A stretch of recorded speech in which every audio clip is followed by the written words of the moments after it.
watching me. They watching me, they watching me, they watching me. Yeah.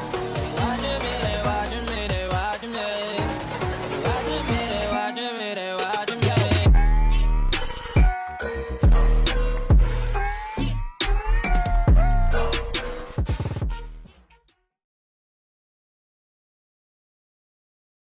Officer had shown up at a call for an armed suspect, but the description for that suspect was a white man. Fox 10's Justin Lund is live in Tempe tonight at the police department with the details. Justin. And Carrie, we're talking about Officer Ronald Kurzaya, who is now in an administrative role until this internal investigation is complete. The footage shows how minutes go by as he points a gun at a man who clearly does not match the suspect description. Officer Ronald Kurzaya's body cam reveals his arrival at the Hawthorne Suites near Loop 101 in Southern Ave last Saturday. He asked General Manager Sean Hoover to describe the suspect reported to have pulled out a gun on employees. Is he a white male, a black male? Come on. White male. He's going to be wearing a black shirt, pants. He's going to be coming down the staircase and exit out that door right there. Kurzaya searches the area when employee Trayvon Kumpion comes outside. He's commanded to put his hands up. You work here? I was kicking the door closed, man. Okay, turn around. I work here. That's fine. Come on, man, you don't got to Step put this me way. in me. Hey, listen to me. Listen, okay? I got my hand. I am responding to somebody with a firearm who matches your description. You understand that? Come here. But Kumpion is not wearing a black shirt or tan pants, and he's not white. You gonna shoot me? No. Another person on the news? Get on your knees. I didn't do nothing. Shut the up with that. Kurzaya confirms Kumpion is an employee and tells him to go. You can stand by in the lobby. If you need all my information, I'll be more than happy to give it to you. Less than a minute later, a man with a bike comes outside. Kurzaya goes after him as the man runs back into the hotel. A second man with a bike then appears at the door. Where is he? That ain't got nothing to do with me. No. So why are you talking to me like that? God damn. Get the out of the way. No. Wait, you can't go. Now. A statement on the incident from Tempe PD says Chief Moyer personally spoke with both affected hotel employees about this incident. Our officers are provided thorough and progressive training, and we expect them to remain calm and respectful even in chaotic and stressful situations. We value accountability, dignity, and respect, especially during interactions with the community. Tempe PD confirms that Kurzaya is the officer who tased an unarmed man holding a baby last June during a domestic violence call. Officials say Kurzaya had to take de-escalation training after the incident. I did speak to the hotel's general manager on the phone earlier. He and Kumpion will not be doing any on-camera interviews as they now have legal representation. In a statement, Mayor Corey Woods, he calls this incident disturbing and disappointing. Live in Tempe. So, I got two questions.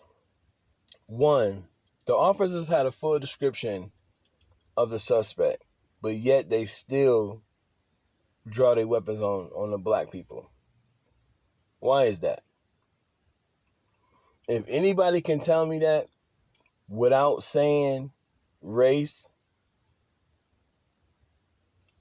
I'll be amazed. They had a full description of the guy and then was disrespectful to these guys. And then drew their guns.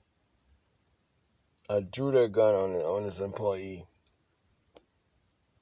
And held him at gunpoint. Even though he was not the suspect. Y'all get that. He's not the suspect. The description of the suspect was a white male. He didn't even have the clothes that the suspect was described in having. He didn't even have that on. So can we all just get to the point where we know that these police are terrified of black people? They're terrified of us. We see it time and time again. I mean, this same cop has tased someone holding a baby and had to take de-escalation classes. What? And now the city comes out and says their statements, the police chief made his statements. Like, y'all keep telling us what y'all want, your officers, what y'all expect your officers to do, but we keep proving that your officers are not doing any of the expectations. They're not doing none of that. As a matter of fact, they're actually actively attacking the people whenever they get a chance to. It's like the war is like a war against police. The war with police are against the people. Like they want to fight with us. For what? Because you don't like being told when you're wrong. You want to be a trigger happy person and killing as many people as you want. And as soon as one of yours go down, all hell break loose. Tears. And all his family and this and third. But when y'all gun down innocent people, like y'all could have shot this black man innocently. Y'all could have killed him. Based on what? He don't fit the description, and you told him he fit the description, which means you lied to justify you pulling your gun on this man. You know, I ask myself time and time again, why do we go through what we go through? It's because we let these people get in the office. We let these people hire these officers. It starts from the top, and it got to end at the top, y'all. We got to get this shit done and over with. It's going to take some time, but y'all got to understand something. Until we get these officers accountable for what they do, they're always going to do this. This is something that happens with any tyrant that abuses their power. They will never stop until someone forces them to stop. So we must get in these offices and do these paperwork. So let's just check this out. Bad officers equal death, equals corruption, gang mentality.